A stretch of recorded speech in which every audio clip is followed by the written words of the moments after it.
ಎಲ್ಲರಿಗೂ ನಮಸ್ತೆ. Welcome back to my channel. ಇವತ್ತಿನ ವಿಡಿಯೋದಲ್ಲಿ ಎಲ್ಲರೂ ಇಷ್ಟಪಟ್ಟು ತಿನ್ನುವಂತಹ ಒಂದು ರೆಸಿಪಿ ಅಂದರೆ ಆಲೂಗಡ್ಡೆ ಪಲ್ಯ ಮತ್ತು ಮಸಾಲೆ ದೋಸೆ.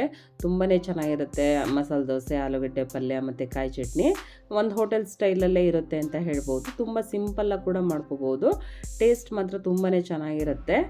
ಈ ಹೊರಗೆ ಹೋಗಿ ತಿನ್ನೋದಕ್ಕಿಂತ ನಾವು ಈ ಥರ ಮನೆಯಲ್ಲೇ ಮಾಡ್ಕೊಂಡು ತಿಂದರೆ ಒಂದೊಳ್ಳೆ ಸ್ಯಾಟಿಸ್ಫ್ಯಾಕ್ಷನ್ ಸಿಗುತ್ತೆ ಅಂತ ಹೇಳ್ಬೋದು. ಹಾಗಾದರೆ ಬನ್ನಿ ಆಲೂಗಡ್ಡೆ ಪಲ್ಯ ಮತ್ತು ಮಸಾಲೆ ದೋಸೆ ಹೇಗೆ ಮಾಡೋದು ಅಂತ ನೋಡೋಣ. ಆಲೂಗಡ್ಡೆ ಪಲ್ಯ ಮಾಡೋದಕ್ಕೆ ಒಂದು 4 ಆಲೂಗಡ್ಡೆ ತೊಗೊಂಡಿದ್ದೀನಿ. ಈ ಆಲೂಗಡ್ಡೆ ಚೆನ್ನಾಗಿ ತೊಳ್ಕೊಂಡು ನಾನು ಒಂದು ಚಾಕುನಲ್ಲಿ ಜಸ್ಟ್ ಚುಚ್ಕೊಂಡು ಬೇಯಕ್ಕೆ ಹಾಕ್ತಾಯಿದ್ದೀನಿ. ಯಾವುದೇ ರೀತಿ ಹೆಚ್ಚಿಕೊಳ್ತಾ ಇಲ್ಲ. ಒಬ್ಬೊಬ್ಬರು 2 ಭಾಗ ಮಾಡಿ ಹಾಕ್ತಾರೆ. ತುಂಬ ಮೆತ್ತಗಾಗುತ್ತೆ ಆ ಥರ ಬೇಯಿಸ್ಕೊಂಡಾಗ. ಈ ಥರ ಡೈರೆಕ್ಟಾಗಿ ಇಡೀ ಆಲೂಗಡ್ಡೆನ ಬೇಯಿಸ್ಕೊಂಡಾಗ ತುಂಬ ಚೆನ್ನಾಗಿ ಬೇಯುತ್ತೆ. ಮುಳುಗುವಷ್ಟು ನೀರು ಹಾಕಿ ಒಂದು 3-4 ವಿಸಲ್ ತೊಗೊಂಡ್ರೆ ಚೆನ್ನಾಗಿ ಬೆಂದಿರುತ್ತೆ. ಇವಾಗ ಆಲೂಗಡ್ಡೆ ಎಲ್ಲನ ಚೆನ್ನಾಗಿ ಬೆಂದಿದೆ. ತುಂಬ ಮೆತ್ತಗೆ ಬೇಯಿಸ್ಕೊಂಡ್ರೆ ಅಷ್ಟು ಚೆನ್ನಾಗಾಗಲ್ಲ ಆಲೂಗಡ್ಡೆ. ಮೀಡಿಯಮ್ಮಾಗೆ ಬೇಯಿಸ್ಕೊಂಡ್ರೆ ಚೆನ್ನಾಗಿರುತ್ತೆ. ಇವಾಗ ಪಲ್ಯಕ್ಕೆ ಬೇಕಾದಂತಹ ಈರುಳ್ಳಿ, ಹಸಿಮೆಣಸಿಕಾಯಿ ಮತ್ತು ಆಲೂಗಡ್ಡೆನ ಸುಲಿದಿಟ್ಕೊಂಡಿದ್ದೀನಿ. ನಂತರ ಈ ಪಲ್ಯಕ್ಕೆ ಒಂದು ಒಗ್ಗರಣೆ ಹಾಕ್ಕೋಬೇಕು. ಒಗ್ಗರಣೆಗೆ ಒಂದು ಬಾಣಲೆ ಬಿಸಿ ಇಟ್ಟು ಒಂದು 3-4 ಟೇಬಲ್ ಸ್ಪೂನ್ ಆಗೋಷ್ಟು ಎಣ್ಣೆ ಹಾಕಿ, ಎಣ್ಣೆ ಚೆನ್ನಾಗಿ ಕಾದ ನಂತರ ಸ್ವಲ್ಪ ಸಾಸಿವೆ, 1 ಟೇಬಲ್ ಸ್ಪೂನಷ್ಟು ಕಡಲೆಬೇಳೆ, ಸ್ವಲ್ಪ ಜೀರಿಗೆ ಇಷ್ಟನ್ನು ಹಾಕಿ ಚೆನ್ನಾಗಿ ಒಂದು ಸಲ ಫ್ರೈ ಮಾಡ್ಕೋಬೇಕು. ಕಡಲೆಬೇಳೆ ಎಲ್ಲ ಕ್ರಿಸ್ಪಿಯಾಗಿ ಚೆನ್ನಾಗಿ ಫ್ರೈ ಆದರೆ ಪಲ್ಯ ಕೂಡ ಚೆನ್ನಾಗಿ ಬರುತ್ತೆ. ನಂತರ ಒಂದು 2 ಎಸಳಷ್ಟು ಕರಿಬೇವು, ನಮಗೆ ಖಾರಕ್ಕೆ ಎಷ್ಟು ಬೇಕೋ ಅಷ್ಟು ಹಸಿಮೆಣಸಿನ್ಕಾಯಿ ಇಷ್ಟನ್ನು ಹಾಕಿ ಚೆನ್ನಾಗಿ ಒಂದು ಸಲ ಫ್ರೈ ಮಾಡ್ಕೋಬೇಕು. ನಂತರ ನಾನು ಒಂದು 2 ಮೀಡಿಯಮ್ ಸೈಜು ಈರುಳ್ಳಿನ ಸಿಪ್ಪೆ ತೆಗೆದು ಸಣ್ಣಕ್ಕೆ ಹೆಚ್ಚಿಟ್ಕೊಂಡಿದ್ದೀನಿ. ಅದನ್ನು ಕೂಡ ಹಾಕಿ ಚೆನ್ನಾಗಿ ಒಂದು ಸಲ ಫ್ರೈ ಮಾಡ್ಕೋಬೇಕು. ಈರುಳ್ಳಿ ಎಲ್ಲ ಚೆನ್ನಾಗಿ ಫ್ರೈ ಆದ ನಂತರ ಸ್ವಲ್ಪ ಅರಿಶಿನ ಮತ್ತು ಸ್ವಲ್ಪ ಉಪ್ಪು ಹಾಕಿ ಇನ್ನೊಂದು ಸಲ ಚೆನ್ನಾಗಿ ಫ್ರೈ ಮಾಡಿಕೊಂಡು ನಾವೇನು ಪುಡಿ ಮಾಡಿ ಇಟ್ಕೊಂಡಿದ್ದೀವೋ ಆಲೂಗೆಡ್ಡೆನ ಅದನ್ನು ಇವಾಗ ಈ ಒಗ್ಗರಣೆಗೆ ಸೇರಿಸ್ಬೇಕು.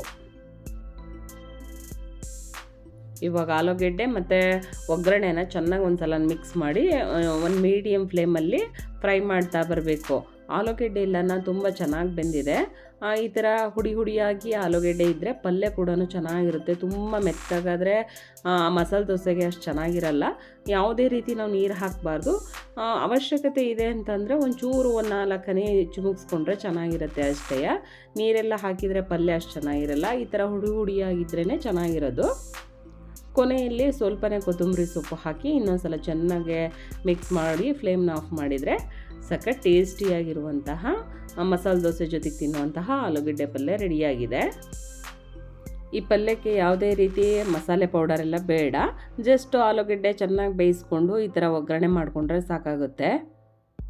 ನೀರೆಲ್ಲ ಹಾಕಿದರೆ ಅಷ್ಟೊಂದು ಚೆನ್ನಾಗಿರಲ್ಲ. ಈ ಥರ ಸಣ್ಣಕ್ಕೆ ನಾವು ಪುಡಿ ಮಾಡಿಕೊಂಡು ಒಗ್ಗರಣೆ ಹಾಕಿದ್ರೇ ಚೆನ್ನಾಗಿರೋದು ಆಲೂಗಡ್ಡೆ ಪಲ್ಯ. ತುಂಬಾ ಚೆನ್ನಾಗಿರುತ್ತೆ. ಹೋಟೆಲಲ್ಲಿ ಏನು ತಿಂತೀವೋ ಅದಕ್ಕಿಂತನೂ ಚೆನ್ನಾಗೇ ಇರುತ್ತೆ. ಇವಾಗ ಈ ಪಲ್ಯ ಜೊತೆ ನಾನು ದೋಸೆ ಕೂಡ ಮಾಡಿದ್ದೆ. ತುಂಬಾ ಚೆನ್ನಾಗಿತ್ತು.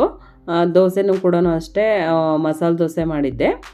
ನಾವು ಮಸಾಲೆ ದೋಸೆಗೆ ಮಾಮೂಲಿ ಏನೇನು ಹಾಕ್ತೀವೋ ಅಕ್ಕಿ ನೆನೆಸಿ ಸ್ವಲ್ಪ ತೊಗರಿಬೇಳೆ, ಕಡಲೆಬೇಳೆ ಮತ್ತು ಸ್ವಲ್ಪ ಮೆಂತ್ಯ, ಅವಲಕ್ಕಿ ಹಾಕಿ ರುಬ್ಕೊಂಡು ಮಾಡಿರೋಂತಹ ಹಿಟ್ಟು ತುಂಬಾ ರುಚಿಯಾಗಿರುತ್ತೆ.